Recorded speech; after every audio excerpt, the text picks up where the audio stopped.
Alors la France Insoumise est le seul parti à avoir vraiment clairement appelé ses militants à participer à cette journée d'action demain.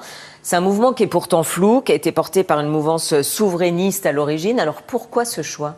Vous savez, ce qui guide l'action de mon groupe parlementaire et de mon mouvement politique, la France Insoumise, c'est la défense du bien commun et l'amélioration des conditions de vie des Français. Assurément, le mouvement du 10 septembre a réussi, conjointement avec l'action parlementaire très récemment, à faire en sorte que M. Bayrou s'en aille. C'est-à-dire que le mouvement du 10 septembre, rien que par son annonce, le mouvement du 10 septembre a précipité le vote de confiance de M. Bayrou, qui en a eu peur, évidemment, et qui donc fait que les 2 jours fériés qui allaient nous être supprimés restent des jours fériés, que les plus de 150 médicaments qui devaient être déremboursés, je le rappelle, ne seront pas déremboursés. Alors évidemment, sous la Macronie, les premiers ministres, c'est comme les poupées russes, hein, c'est-à-dire il y en a toujours un en dessous de l'autre, sauf qu'ils deviennent de plus en plus petits. Et à la fin, il suffit d'une pichenette pour les pousser et poser la vraie question, qui est celle du départ de celui qui organise ce désordre et qui n'écoute pas le peuple, qui est celui du président de la République. Mais certains vous accusent de vouloir récupérer ce mouvement. L'étiquette LFI, elle peut aussi, au contraire, dissuader certains citoyens d'y participer, non?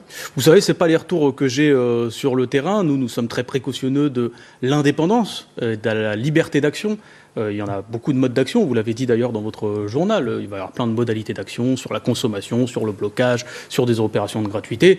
Nous, on ira là où on est les bienvenus, tout en étant très précautionneux de l'indépendance, de garantir l'indépendance de ce mouvement qui s'est fait sans les organisations politiques, mais qui pour certains aussi demandent leur soutien.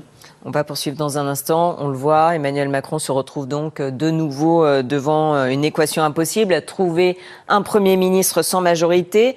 Sachez que Xavier Bertrand, Intensité, a fait savoir qu'il ne serait pas nommé. 2 autres noms circulent avec insistance, celui du ministre des Armées, Sébastien Lecornu, et de la présidente de l'Assemblée, Yaël Braun-Pivet. Alors on évoque aussi Gérald Darmanin. Alors Sébastien Lecornu, Yaël Braun-Pivet, vous avez une préférence ?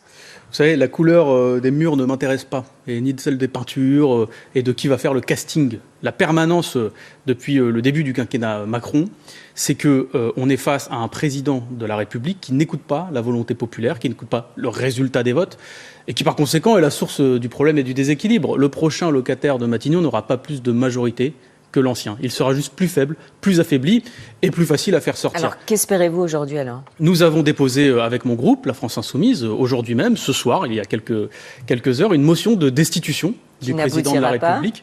Vous savez, qui n'aboutira pas. On m'a dit que Barnier ne partirait pas, on m'a dit que Bayrou tiendrait.